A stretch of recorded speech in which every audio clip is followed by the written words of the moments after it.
Hello दोस्तों, welcome back to my channel. और आज मैं जिस मूवी को एक्सप्लेन करने वाली हूँ उसका नाम है 825 फॉरेस्ट रोड। ये मूवी इसी साल रिलीज हुई है और अगर मैं इसकी रेटिंग्स की बात करें तो इसकी IMDb rating 5 stars out of 10 है। तो दोस्तों, अगर आपको मेरा मूवी एक्सप्लेनेशन वीडियो पसंद आए तो प्लीज से मेरी वीडियो को लाइक और मेरे चैनल को सब्सक्राइब करके मुझे सपोर्ट करें। तो देर नहीं करते और बढ़ते अपने मूवी एक्सप्लेनेशन की ओर।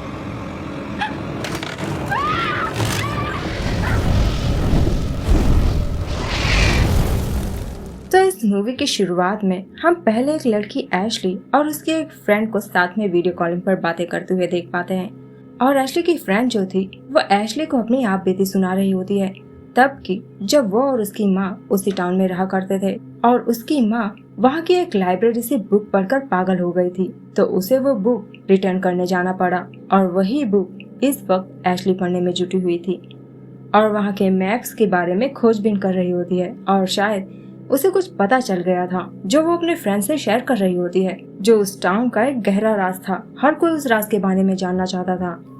और उसी वक्त एशली के दरवाजे पर कोई दस्तक देता है। वो सोचती है कि शायद उसके फैमिली का कोई मेंबर होगा, लेकिन उस वक्त तो कोई आ ही नहीं सकता था और दरवाजा खोलकर देखने पर भी वहाँ पर कोई भी नहीं होता। लेकिन फिर भी एशली इस बात को इग्नोर कर देती है। लेकिन जब दोबारा से नॉकिंग की साउंड सुनाई देती है, एशली और उसकी फ्रेंड दोनों ही पैनिक करने लगती हैं। सीन कट होता है और हम एक कपल को देख पाते हैं जिनका नाम चक और मारिया था।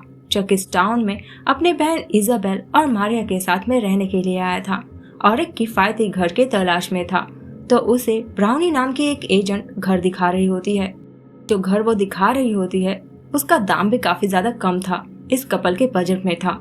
तो ये कपल खुशी खुशी राजी हो जाते हैं यहाँ पर सेटल डाउन होने के लिए। अगर इजाबेल को उसका कॉलेज यहाँ पर पसंद आ गया तो। इजाबेल काफी ज्यादा शांत मिजाज की थी, मतलब वो एंजाइटी और डिप्रेशन की शिकार थी और उसकी थेरेपी भी चल रही होती। और इस डिप्रेशन ने उसकी बाहें तब थामी जब एक कार एक्सीडेंट में उसकी माँ की डेथ हो गई थी, जब इजाबेल खुद ड्राइव कर रही होती है। तो जाहिर सी बात है कि वो अपने माँ की मौत का इल्जाम खुद पर ही ले रही होती है। इसी वजह से वो काफी ज्यादा टेंस्ड थी। उसकी माँ की डेथ के बाद ही चक उसकी जिंदगी में दोबारा से आया, वरना चक तो अपनी माँ और बहन को अकेला छोड़कर चला गया था अपनी वाइफ के साथ में रहने के लिए। और यही वजह है कि इजाबेल ना तो चक को पसंद किया करती थी और न ही मरिया को। उसके हिसाब से मरिया एक घमंडी इंसान है जो असलियत में था नहीं। तो दोस्तों, ये मूवी जो है वो अलग अलग चैप्टर्स में डिवाइडेड है, मतलब इसमें हमें हर इंसान के नजरिए से स्टोरी को समझाया जाएगा। तो पहले चैप्टर में हमें चक के नजरिए से चीजों को दिखाया जाता है, जहाँ ये सब घर में सेटल डाउन हो चुके थे और उसी दिन घनघोर वर्षा होने लगती है।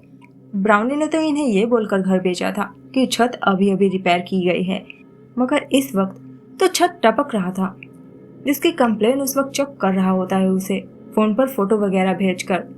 और इसीलिए वो मारिया के स्टूडियो में चेक करने के लिए जाता है कि कहीं वहाँ पर भी तो लीकेज प्रॉब्लम नहीं है। और यहाँ पर हम ये जान पाते हैं कि मरिया एक सोशल इन्फ्लुएंसर है जो ऑनलाइन स्टिचिंग सिखाया करती थी।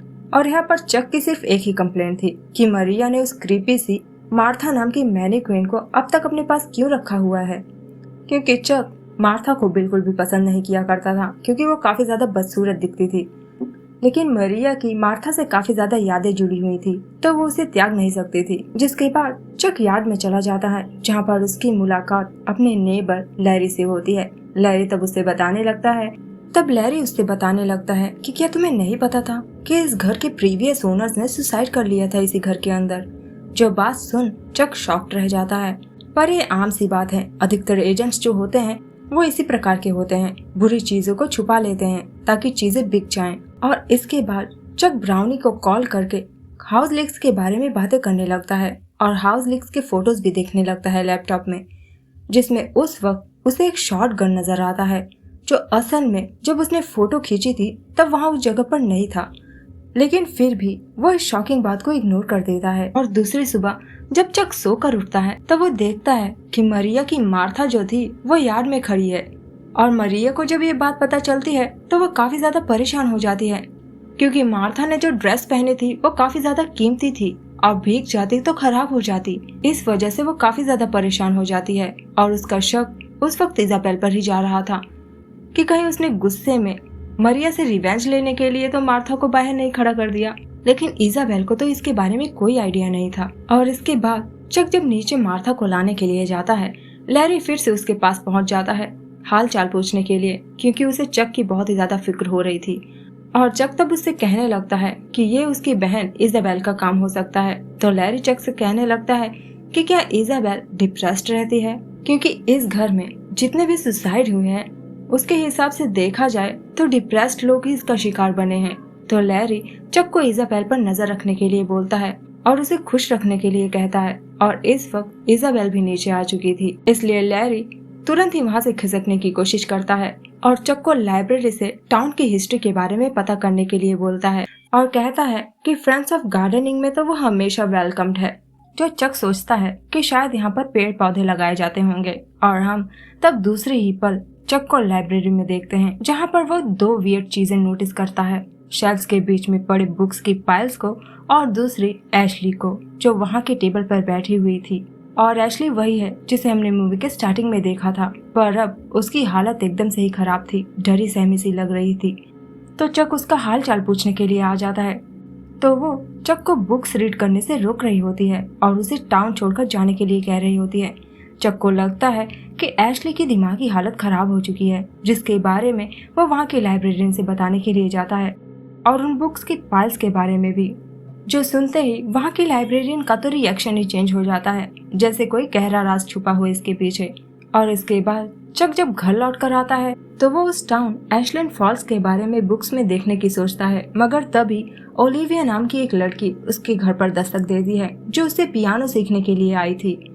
तब चक उसे घर में बुलाकर उसे अपनी मर्जी से कुछ बजाने के लिए बोलता है, मगर ओलिविया को तो कुछ आता ही नहीं था और वो काफी ज्यादा नर्वस भी लग रही थी। तो चक ओलिविया के लिए पानी लाने के लिए जाता है किचन में। तब कुछ ही सेकंड्स में उसे बड़ी मधुर ध्वनि सुनाई देने लगती है और वो तब सोचने लगता है कि शायद ओलिविया इतना अच्छा बचा ले रही है, मगर ओलिविया तो डर के मारे उसके बगल में ही आकर खड़ी हो गई थी और उसका कहना था कि एक लेडी उसके बगल में बैठकर पियानो बजा रही है, जिसका फेस तो उसने नहीं देखा, बस बालों को देखा और उसका फेस वो देखना भी नहीं चाहती थी। ओलिविया तब तुरंत ही घर से बाहर भाग जाती है और शायद अब वो कभी नहीं आने वाली थी। चक इस बात को सुन हैरान रह जाता है। अपने सवालों के जवाब ढूंढने वो लैरी के बताए हुए फ्रेंड्स ऑफ गार्डनिंग मीटिंग को ज्वाइन कर लेता है, जहाँ पर बेसिकली ये लोग इकट्ठा हुए थे मीटिंग के लिए, जिसमें इस टाउन से ही रिलेटेड प्रॉब्लम्स के बारे में बातें की जाती थी।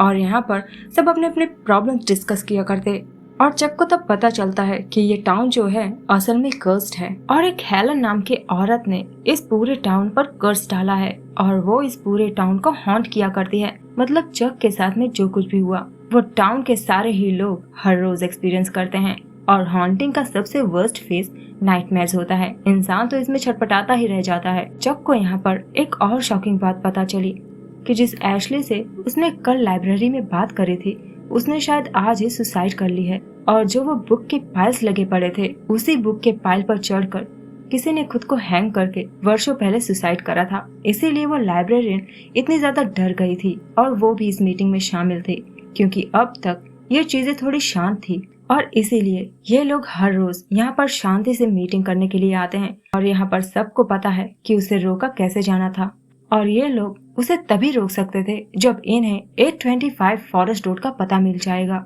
क्योंकि वहीं पर हेलन का घर है, जिसे डिस्ट्रॉय करने के बाद हेलन का खात्मा हो जाएगा, क्योंकि वो अपने घर में ही सुसाइड करके मरी थी, शायद खुद को शॉटगन से शूट करके। तो वो घर ही उसका पावर हाउस है, मगर हेलन ऐसा बिल्कुल भी नहीं होने देगी। जो भी इसका पता ढूंढने की कोशिश करता है वो मारा जाता है और जितने भी पुराने मैप्स थे इस टाउन के सारे ही मैप्स लापता हैं। और शायद एशली ने वो रूट ढूंढ निकाला था, इसीलिए वो मारी गई। मतलब जिसे मरना हो वही फॉरेस्ट रूट ढूंढे। मगर तभी लैरी को फील होने लगता है कि हेलन को उनका पता चल चुका है, तो इसीलिए उन्हें मीटिंग रोकनी पड़ती है। और वहाँ से निकलते वक्त चक एक लेडी को चर्च में बैठी हुई देख पाता है, जो शायद हेलन की आत्मा थी, क्योंकि वो क्रीपीली अपने गर्दन मोड़ रही होती है। और यहीं से चक वाला चैप्टर क्लोज हो जाता है और अब बारी थी चैप्टर 2 की, जो इजाबेल का चैप्टर था। और कहानी शुरू होती है जब वो उस घर में आती है और यहाँ पर इजाबेल तो नहीं मगर हम किसी की परछाई को रूम के हर कॉर्नर में देख पाते हैं, जो इजाबेल पर नजर बनाए हुए था। और इजाबेल के घर में आते ही उसे तरह तरह की अजीब सपने आने लगे थे, उसकी माँ के एक्सीडेंट के, तो इजाबेल उसी प्रोसीजर को फॉलो करती है जो उसके थेरेपिस्ट ने कहा था कि जो भी तुम्हें महसूस हो, तुम्हारे दिल में हो, वो सारी बातें तुम बोलकर रिकॉर्ड कर दिया करो। इससे तुम्हारा दिल जो है वो थोड़ा हल्का हो जाएगा। तभी चक उससे बात करने के लिए आता है ताकि इजाबेल लोनली न फील करे, और वो तब इजाबेल के पेंटिंग्स और स्केचेस को देखने लगता है जो उसने 3-4 साल पहले बनाए थे। मगर ये ताजुब की बात थी कि ये सारी चीजें जो उसने बनाई थी वो असलियत में एग्जिस्ट ही नहीं करती, और दूसरे वाले पेंटिंग में इजाबेल खुद अकेली खड़ी है एक कॉर्नर में, और एक हाथ तब इसकी ओर बढ़ता जा रहा था जो काफी ज्यादा वियर्ड और डरावना लग रहा था। पर इजाबेल को याद ही नहीं था कि उसने ये पेंटिंग क्यों और कब बनाई। सीन कट होता है और इजाबेल की नींद खुलती है नाइटमेयर की वजह से, जहाँ पर मरिया के मैनीक्विन के बारे में बवाल मचा हुआ था, और इजाबेल तब यान में जाकर चक को समझाने की कोशिश कर रही थी कि ये उसने नहीं किया, लेकिन फिर भी चक उसकी बातों पर यकीन नहीं करता। और अगले सीन में चक जब फ्रेंड्स ऑफ गार्डनिंग मीटिंग से लौट कर आता है, इजाबेल चक से अपने प्रॉब्लम्स के बारे में बताने की कोशिश कर रही होती है कि उसे घर में बहुत ही ज्यादा क्रीपी फीलिंग आ रही है और सुसाइडल थॉट्स भी आ रहे हैं, और उनके स्कूल के फ्रेंड्स भी इस टाउन के कर्ज के बारे में उसे बता रहे होते हैं। तो चक उसे फालतू की बातों पर गौर न करने के लिए कहता है, और इजाबेल से कहता है कि वो अपने मॉम के डेथ का ब्लेम अपने सर पर ना ले तो सब कुछ ठीक हो जाएगा। और दोनों में तब बीती बातों को लेकर बहस होने लगती है कि उसने मारिया को ये तक नहीं बताया था कि इजाबेल उसकी बहन है, जिसके बाद इजाबेल अपने कमरे में भाग जाती है। और तब दूसरी सुबह इजाबेल का फ्रेंड लुक उसके घर पर आकर पहुंच जाता है, और ये दोनों तब टाउन के कर्ज के बारे में बातें करने लगते हैं। पर उसी वक्त मरिया उनके पास आकर पहुंच जाती है और उनसे पूछने लगती है कि क्या तुम लोग मेरे स्टूडियो में आए थे, जैसे उसने कोई वियर्ड चीज देख ली हो। लेकिन इजाबेल और लुक तो काफी समय से साथ ही बैठे थे, इसलिए ना का जवाब पाकर मरिया वापस लौट जाती है, और वापस से इजाबेल और लुक अपने मुद्दे पर आ जाते हैं। और तब शुरू होती है हेलन फॉस्टर की कहानी, जिसकी एक बेटी थी और उसका नाम था मैरी, जो काफी ज्यादा शांत स्वभाव की थी। इसीलिए स्कूल में उसे अधिकतर बच्चे रोजाना बुली किया करते थे, जो एक तरह से फिजिकल और मेंटल हैरेसमेंट था, और इतना ज्यादा हैरेसमेंट था कि वो लहूलुहान घर पहुंचा करती थी, जो एक दिन हेलन ने नोटिस कर लिया। तो वो स्कूल अथॉरिटीज और पुलिस के फैमिली को ढेर सारे लेटर्स लिखती है ताकि कोई उसकी मदद करे, मगर ये सिलसिला है कि रुकता ही नहीं। इसीलिए हेलन की बेटी मैरी ने एक दिन तंग आकर सुसाइड कर लिया, और अपनी बेटी की मौत से तिल मिलाई हेलन तब मैरी की पुलिस और उसके पेरेंट्स को ही मार डालती है, और अंत में खुद भी सुसाइड कर लेती है, मुंह के अंदर शॉटगन से शूट करके। और ये उसने तब किया जब उसका घर बिकने की कगार पर था, ताकि कोई भी उसके घर को ले ना सके। और ये 40s और 50s की बात थी, और जब से हेलन की डेथ हुई तब से कोर्ट में सारे डॉक्यूमेंट्स जमा थे, मतलब कि इस टाउन के सारे मैप्स भी। लेकिन टाउन की हालात देखते हुए 1950s में एक काउंसिल मीटिंग बैठाई गई, जहां पर कोर्ट रूम पूरी तरह से लॉक्ड था, और वहां पर सिर्फ काउंसिल मेंबर्स को वो देख पा रहे थे, और ऑडियंस के बीच में सिर्फ एक लेडी बैठी हुई थी जो थी हेलन फॉस्टर की आत्मा, और शायद इसलिए वो डॉक्यूमेंट्स कभी खुलने ही नहीं दिए। और नेक्स्ट सीन में इजाबेल और मरिया को हम पहली बार एक साथ देख पाते हैं। मरिया इजाबेल का दिल बहलाने के लिए उसे एक आर्ट गैलरी में लेकर जाती है, जो टाउन का इकलौता आर्ट गैलरी है, और यहाँ पर दोनों की मिसअंडरस्टैंडिंग दूर हो जाती है बातें करके, जहाँ पर इजाबेल को असलियत में पता चलता है कि मरिया दिल की बहुत अच्छी है। और यहाँ पर आने के लिए मरिया ने चक को बिल्कुल भी नहीं रोका, और वो तब इजाबेल से अपने बाइपोलर डिसऑर्डर के बारे में बताती है कि उसे नींद में चलने की बीमारी है, जहाँ पर उसकी नोज ब्लीडिंग भी होने लग, पर मेडिकेशन से सब कुछ ठीक हो गया।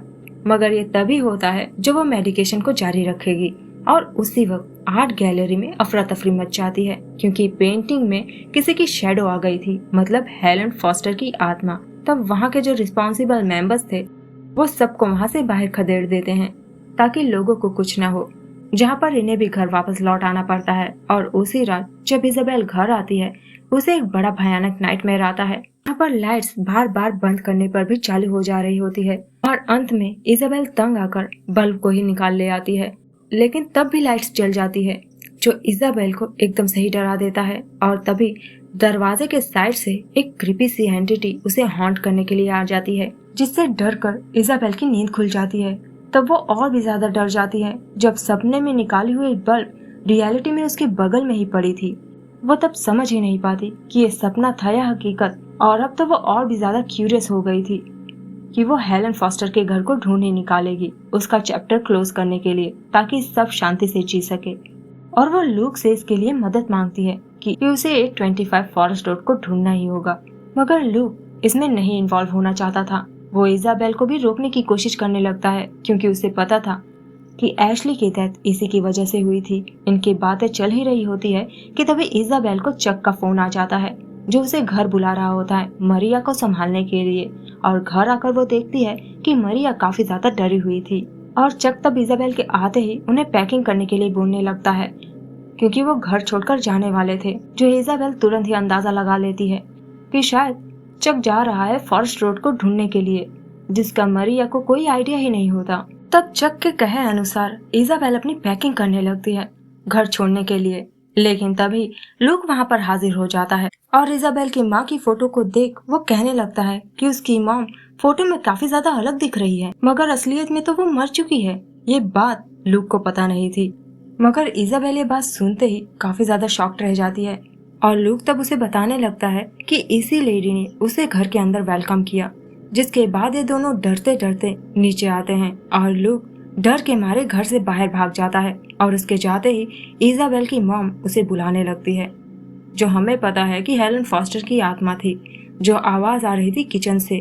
तब मरिया इजाबेल के रास्ते में आ जाती है और उसे किचन में जाने से रोकने लगती है, क्योंकि उसे पता था कि उसकी माँ नहीं है। इजाबेल तब भी नहीं रुकती और अंत में जब उसकी मुलाकात उस क्रीपी एंटिटी से होती है, तब इजाबेल और मरिया दोनों ही डरकर अपस्टेयर्स भागने लगती हैं। और इजाबेल तब इतनी ज्यादा डरी हुई थी कि उसे मरिया का भी ध्यान नहीं होता। वो उसे पीछे छोड़कर खुद को अपने कमरे में बंद कर लेती है, भले ही मरिया अकेले ही चीख चिल्ला रही होती है। और इसी के साथ क्लोज होता है चैप्टर 2। और अब बारी थी चैप्टर 3 की, जो मरिया के नजरिए से हमें दिखाया जाएगा जब से वो घर में आई, उसने क्या एक्सपीरियंस किया। घर में आते ही वो चली जाती है शहर अपने काम के सिलसिले से, और काम होने के बाद वापस से घर लौट आती है।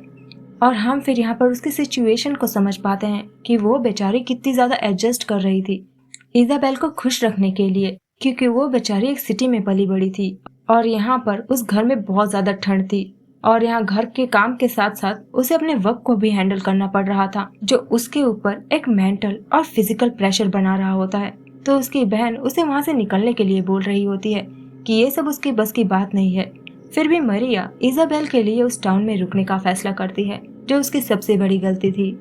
मगर जब वो किचन में जाती है तो वो देखती है कि सारे बर्तन एक के ऊपर एक पाइल्ड अप हैं, और उसमें एक छोटा सा नोट भी था कि ये बर्तन अपने आप जगह पर नहीं जाएंगे। तो मरिया सोचती है कि ये इजाबेल का किया धरा होगा। और यहाँ पर हम हर जगह ये नोटिस कर पाते हैं कि कोई स्पिरिट हर जगह मरिया को स्टॉक कर रही थी। और एक दिन तो जब वो अपने व्यूवर्स के साथ में लाइव जा रही थी, तो उसकी मैनिक्विन मार्था अपने आप ही जगह से हिल रही थी। उसे लगा कि इजाबेल ने ये किया होगा, इसीलिए वो उससे पूछने के लिए उसके कमरे में चली गई थी। और ये वही सीन था जो हमने पहले देख रखा था। फिर भी मरिया इस इंसिडेंट को इग्नोर कर देती है, भले ही वो काफी ज्यादा डर गई थी। और हम देखते हैं कि मरिया उस दिन अपने मेडिकेशंस नहीं लेती, क्योंकि उसे लगने लगा था कि शायद मेडिसिन लेने की वजह से उसे हेलुसिनेशंस होने लगे हैं, जो उसकी सबसे बड़ी गलती थी, क्योंकि वो मेडिसिन उसके बाइपोलर डिसऑर्डर को कंट्रोल किया करते थे। और इसीलिए वो अपने मूड को फ्रेश करने के लिए इजाबेल के साथ में आर्ट गैलरी में गई हुई थी। और वहां से आने के बाद दूसरे दिन जब वो लाइव सेशन कर रही होती है, उसके व्यूअर्स नोटिस करते हैं कि मार्था के हैंड्स अपने आप ही मूव हो रहे थे। इसलिए मारिया की सिस्टर, जो उस वक्त उसे देख रही होती है, वो उसे बार बार कॉल कर रही थी। मगर मरिया काम में इतनी बिजी थी कि वो कॉल पिकअप ही नहीं करती। मगर जैसे ही मरिया दूसरे कमरे में जाती है, मरिया देखती है कि मार्था तो स्टूडियो से गायब हो चुकी है और वो एक कमरे में जाकर खड़ी है। और मरिया जब उस कमरे में उसे देखती है, वो क्रीपीली गर्दन को हिला रही होती है और एकदम से ही अटैक मोड पर आ जाती है। मगर मरिया डर के मारे दरवाजा बंद करके भाग जाती है। और अगले सीन में हम चक को मार्था वाले उस मैनिक्विन को जलाते हुए देख पाते हैं। इसलिए चक इजाबेल को फोन करके मरिया का ख्याल रखने के लिए बुला लेता है और घर छोड़ने का फैसला करता है। मगर चक के चले जाने के बाद मरिया देखती है कि बर्तन फिर से किचन में एक के ऊपर एक लदे फंदे पड़े हैं और किचन में किसी के घूमने की भी आहट उसे महसूस होती है, जो उसका नाम पुकार रही होती है। और साथ ही में वो बर्तन भी तोड़ रही होती है और इसीलिए मरिया तब डर के मारे वहीं पर बगल में ही छुपकर बैठ जाती है। और तब मरिया इजाबेल को किचन में जाने से रोक रही होती है क्योंकि उसने तो देखा ही था कि कोई इवल स्पिरिट अंदर घूम रही है। और जब ये दोनों भागते हैं, मरिया के कमरे में हेलन फॉस्टर की आत्मा आकर उस पर अटैक कर देती है, जिसके कुछ ही देर बाद मरिया इजाबेल को संभालने के लिए आती है, जबकि वो ठीक नहीं थी। और इजाबेल तब नोटिस करती है कि मरिया की हालत बहुत ही ज्यादा खराब थी। बाइपोलर डिसऑर्डर की वजह से उसकी आंखें सूज गई थी और नोज ब्लीड कर रहा था।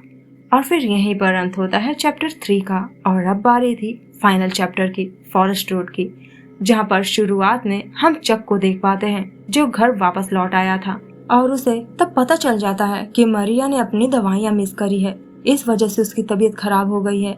लेकिन उसी वक्त उनके दरवाजे पर लूक दस्तक देता है, बुक्स और मैप्स के साथ में, जहाँ पर पहले उसने कहा था कि वो इस मामले में नहीं पढ़ना चाहता, मगर अब वो कह रहा है कि उसने 825 फॉरेस्ट रोड ढूंढ निकाला है, जो बात वो इन दोनों भाई बहन से शेयर करने के लिए आया था। जिसके बाद इन सबको लगने लगता है कि ये टाउन इस कर्ज से मुक्त हो जाएगा इनकी वजह से। और ये लोग तब वहाँ पर जाने का डिसाइड करते हैं, जो इनकी सबसे बड़ी गलती थी। इन्हें किसी और को भी इन्फॉर्म करना चाहिए था। और दरवाजा खोलते ही सामने नजर आती है एजेंट ब्राउनी, जो आए थे इंटरव्यू के लिए। चक मना करने की कोशिश कर रहा था, मगर ब्राउनी कहती है कि उसने जिन लोगों को हायर किया है उन्हें उसे काफी सारे पैसे देने पड़ेंगे बेवजह ही, और उसका नुकसान हो जाएगा। तभी मरिया सीढ़ियों से नीचे आती है, बिल्कुल भली चंगी, और अभी तक तो वो बिल्कुल बीमार थी। और वो तब कहती है कि वो इंटरव्यू के लिए तैयार है। और उसकी हालत में इतने सडन सुधार देखकर चक को भी अपने आंखों पर विश्वास नहीं होता। और वो तब कहने लगती है कि तुम जाकर फॉरेस्ट रोड को ढूंढ लो और मैं इंटरव्यू दूंगी, जबकि उसे तो इसके बारे में किसी ने बताया तक नहीं। इसी से ये पता चलता है कि मरिया नॉर्मल बिल्कुल भी नहीं है। और मरिया की हालत देखते हुए इजाबेल लूक को अपने घर पर ही रुकने के लिए बोलती है, वापस लौटने तक, जिसके लिए वो राजी भी हो जाता है। और ये दोनों भाई बहन तब फॉरेस्ट की ओर रवाना हो जाते हैं। और यहाँ पर हम देख पाते हैं कि मरिया सिर्फ लूक को ही घूरे जा रही थी, जैसे कि वो उसे मार ही डालेगी। इंटरव्यू शुरू होता है, लेकिन मरिया अपनी कहानी बताने के बजाय हेलन फॉस्टर की कहानी बताने लगती है। मतलब ये हुआ कि हेलन फॉस्टर की आत्मा ने उसे पॉजेस कर रखा है। और यहाँ ये दोनों भाई बहन फॉरेस्ट के बीच में एक घर को ढूंढ निकालते हैं और दरवाजा वगैरह तोड़कर वो एंटर भी हो जाते हैं। तभी उस घर में एक कमरा खुलता है और इजाबेल उस कमरे की ओर चल देती है, बिल्कुल बेसुध होकर। और हम तब वहाँ पर किसी की परछाई भी देख पाते हैं। और जब दूसरे कमरे में लेटर्स को ढूंढ निकालता है जो क्लर्क को भेजे गए थे। मतलब ये घर जो था वो हेलन फॉस्टर का बिल्कुल भी नहीं था। ये घर तो उस क्लर्क का था जिसे हेलन फॉस्टर ने बहुत सारे लेटर्स भेजे थे रिक्वेस्ट करने के लिए।